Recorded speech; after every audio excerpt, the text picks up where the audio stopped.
নমস্কাৰ। মই এই ভিডিঅ'টো অসমৰ মুখ্যমন্ত্ৰী ডাঙৰীয়াৰ কাৰণে কৰিছোঁ আৰু এই ভিডিঅ'টো মই কৰিছোঁ অসমৰ সন্মানীয় জলসম্পদ বিভাগৰ মন্ত্ৰী ডাঙৰীয়াৰ কাৰণে। মই আছোঁ শিৱসাগৰ বিধানসভা সমষ্টিৰ কোঁৱৰপুৰ পঞ্চায়তৰ এখন কি গাঁও 2 নং গলিয়াঘাট বনগাঁৱত আছোঁ। আপোনালোকে চাওক দিখৌ নদী এইটো পায় এইটো মথাউৰিটোক আমি পকা কৰিছিলোঁ। এই মেইন ৰাস্তা এইটো মথাউৰি যদি এইটো মেইন ৰাস্তা, এই মথাউৰিটোৰ ওপৰেদি কেনেকৈ পানী বৈছে আপোনালোকে চাওক। আচল পুৰণা সেই পিছফালৰ মথাউৰিটো থাকি আহিলে, ইফালে আপোনালোকক পিছত দেখুৱাম। কিন্তু এইটো আপোনালোকে চাওক ৰাস্তাৰ ওপৰতে যে কেনেকৈ পানী বৈছে। ইয়াত দিখৌ নৈ দেখাই দিব, এই গাড়ীখন আহি থাকোঁতেও কৰিব পাৰিছে কেনেকৈ এইটো সব দিখৌ নৈ অৱস্থা। দিখৌ নৈ অৱস্থা। মই অলপ আগতে ইয়াৰ আগতে ভাটি বনগাঁৱলৈ গৈছিলোঁ। এইটো হ'ল কোঁৱৰপুৰ পঞ্চায়ত। এই কোঁৱৰপুৰ পঞ্চায়তত এইটো কোনটো জেগা আপোনালোকে ধৰিব পাৰিব, অসমৰ মানুহে সকলোৱে চিনি পাব। কোঁৱৰপুৰ পঞ্চায়তৰ এই জেগাটোতে আমাৰ প্ৰাক্তন DGP ভাস্কৰজ্যোতি মহন্তৰ ঘৰ, তেওঁলোকৰ সত্ৰখন কি সত্ৰ? বৰখাটপাৰা সত্ৰ ইয়াতে। তাৰপাছত আজানপীৰ দৰগাহলৈ যোৱা ৰাস্তা এইটোৱে, নন্দীগোপাল মহন্তৰ ঘৰ যিটো তাৰমানে তেওঁলোকৰ গোটেই সত্ৰখন বৰখাটপাৰা সত্ৰখনো ইয়াতে। মই চিনি পাবৰ কাৰণে আপোনালোকক কৈছোঁ। চাওক দিখৌ নদী কেনেকৈ ব্যাপক ৰূপত এনেকৈ ওপৰলৈ উঠি লৈ কি ভয়ানক পৰিস্থিতিৰ সৃষ্টি কৰিছে। চাওক ইয়াত কৰিবলগীয়া এতিয়া একো নাই, কাৰণ মথাউৰিটো যিহেতু পিছফালৰ মথাউৰিটো যিহেতু নিৰ্মাণ কৰা হোৱা নাই, মই এই মথাউৰিটো নিৰ্মাণ কৰিবৰ কাৰণে অসমৰ মুখ্যমন্ত্ৰী ডাঙৰীয়াক দিখৌ নদীৰ সম্পূৰ্ণ মথাউৰিখিনি কমপ্লিট কৰিবৰ কাৰণে, দিচাং নদীৰ সম্পূৰ্ণ মথাউৰিখিনি কমপ্লিট কৰিবৰ কাৰণে আৰু দৰিকা নদীখনৰ বানপানীৰ পৰা ৰক্ষা কৰিবৰ কাৰণে মই বাৰম্বাৰ অসম বিধানসভাত কৈছিলোঁ। অসমৰ মুখ্যমন্ত্ৰী ডাঙৰীয়া, অসমৰ জলসম্পদ মন্ত্ৰী পীযুষ হাজৰিকা ডাঙৰীয়াক মই বাৰম্বাৰ কৈছিলোঁ। এইমাত্ৰ আপোনালোকক দেখুৱাইছোঁ যে কেনেকুৱা পৰিস্থিতি। এইটো পকা ৰাস্তা, গাড়ী আহিলেতো দেখিছে পকা ৰাস্তা। এই পকা ৰাস্তাটোৰ ওপৰেদি কেনেকুৱা ধৰণৰ পানী বৈ আছে আপোনালোকে নিশ্চয় দেখিছে। মই এইটো অসমৰ মুখ্যমন্ত্ৰী ডাঙৰীয়াৰ কাৰণে ভিডিঅ' বনাইছোঁ। মুখ্যমন্ত্ৰী ডাঙৰীয়াক এই ভিডিঅ'টোৰ জৰিয়তে মই দেখুৱাব খুজিছোঁ যে আজিৰ দিনটোত আমাৰ শিৱসাগৰ সমষ্টিৰ অৱস্থা কেনেকুৱা। আমি বানমুক্ত অসমৰ কথা কওঁ চৰকাৰে, কিন্তু আজিৰ পৰিস্থিতিত আমাৰ মানুহৰ অৱস্থা চাওক। মই অলপ আগতে কেনেকৈ এই মথাউৰিৰ ওপৰেদি পানী বৈছে আৰু মানুহৰ ঘৰলৈ কেনেকৈ পানী সোমাইছে আপোনালোকক দেখুৱাবৰ কাৰণে মই অনুৰোধ কৰিম। আপোনালোকে আগলৈ গৈ দেখুৱাই লওক।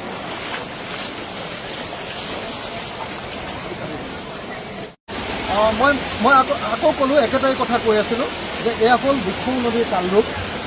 এয়া হ'ল দিখৌ নদীৰ কোঁৱৰপুৰ পঞ্চায়তত বলিয়াঘাটত, হয়নে? বলিয়াঘাটৰ এখন কি গাঁও?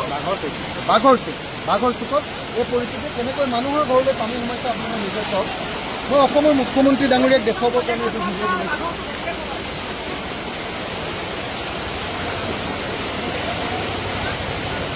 যদি বিৰোধী বিধায়ক বুলি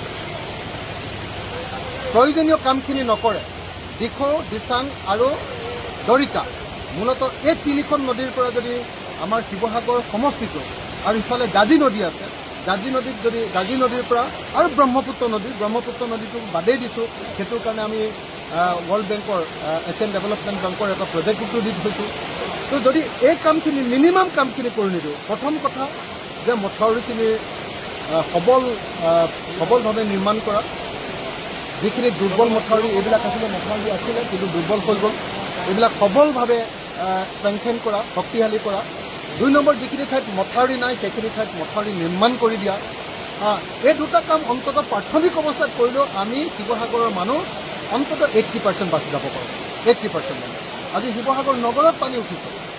আজি ৰুদ্ৰসাগৰ পঞ্চায়তত এখন গাঁও ভাটি বনগাঁও এখনতো খতম হৈ গৈছে মোটামুটি। দিচাংমুখ পঞ্চায়তত পূৰা পানী উঠিছে, কোঁৱৰপুৰ পঞ্চায়তত পানী উঠিছে, শান্তিপুৰ পঞ্চায়তত পানী উঠিছে, নগৰত পানী উঠিছে, দিচাং ধায়ালি পঞ্চায়তত পূৰা পানী উঠিছে। আপুনি চাওক কেনেকুৱা পৰিস্থিতি, মানুহ ঘৰলৈ কেনেকৈ পানী গৈছে চাওক। সেইটো পৰিয়াল আপোনালোকে চাওক, পৰিয়ালটো কেনেকৈ আছে, সেই পৰিয়ালটো মানুহৰ ঘৰলৈ কেনেকৈ পানী সোমাই গৈছে চাওক। মই এই ভিডিঅ'টো বনাইছোঁ অসমৰ মুখ্যমন্ত্ৰীৰ কাৰণে। বানমুক্ত অসমৰ যদি সঁচাকৈ তৈয়াৰ কৰিব লাগে, আমি মিনিমাম এইখিনি কাম কৰিব লাগে। বিৰোধী বিধায়কৰ সমষ্টি বুলি যদি মথাউৰিকেইটা নিৰ্মাণ নকৰোঁ তেতিয়াহ'লে নহ'ব। ইয়াত বিৰোধী বা চৰকাৰী বিধায়ক এইটো প্ৰশ্ন নাই, মানুহৰ প্ৰশ্ন। জনতাৰ প্ৰশ্ন, ভোটাৰৰ প্ৰশ্ন। অসমৰ জনতাক যদি, অসমৰ নাগৰিকক যদি আমি বচাব নোৱাৰোঁ, তেতিয়াহ'লে বানমুক্ত অসমৰ কথা কৈ লাভ নাই। মিনিমাম মথাউৰিকেইটা যদি নিৰ্মাণ কৰিব নোৱাৰোঁ, বানমুক্ত অসমৰ কথা কৈ লাভ নাই।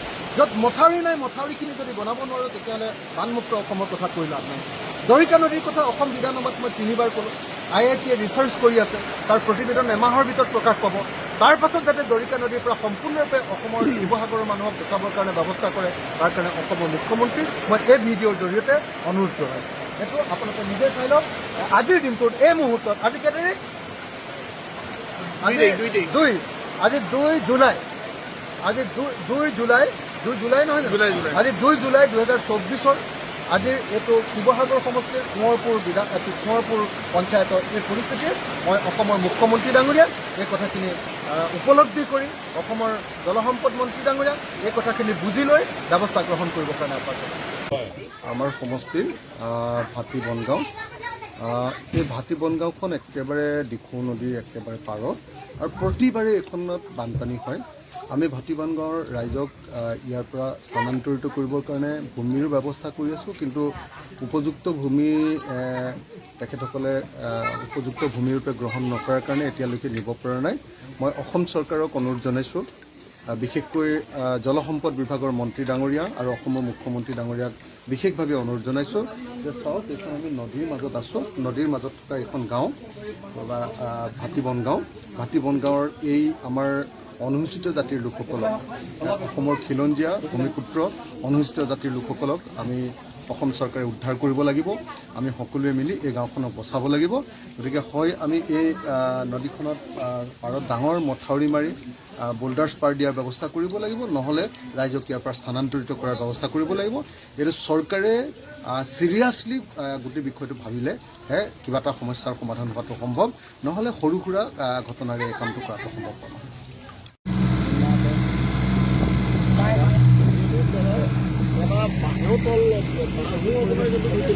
নাপায় না? তিনিটা বাঁহৰ মানে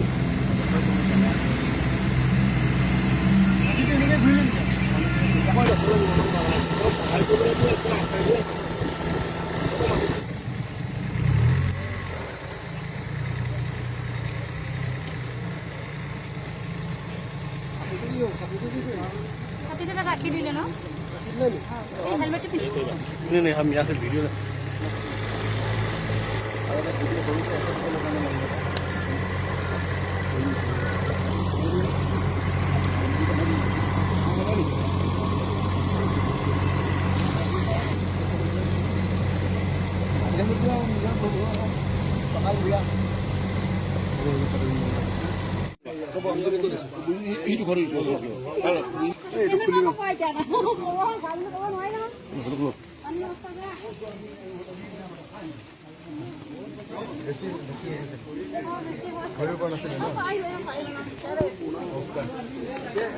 একদম পুৰা সোমাই গ'ল ন? কাৰ ঘৰত হেৰি আছিলে? দবাক উঠাই দিয়ক। আপুনি তাত সোমাই জানো? এই বস্তু থাকিব লাগিব।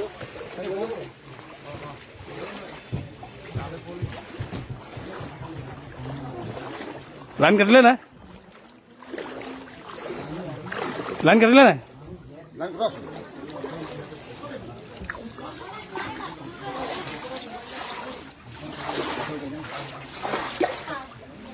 क्या कोई वाले क्यों इसे?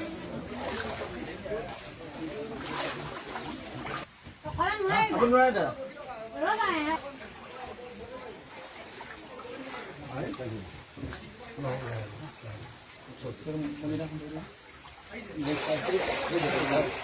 हम ले लो।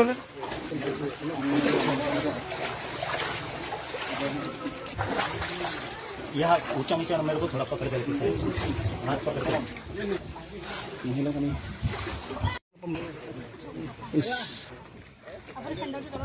এটা আপনি দিব হইলো হইলো আপনি ধৰিব লাগিব মনটো না বহিলা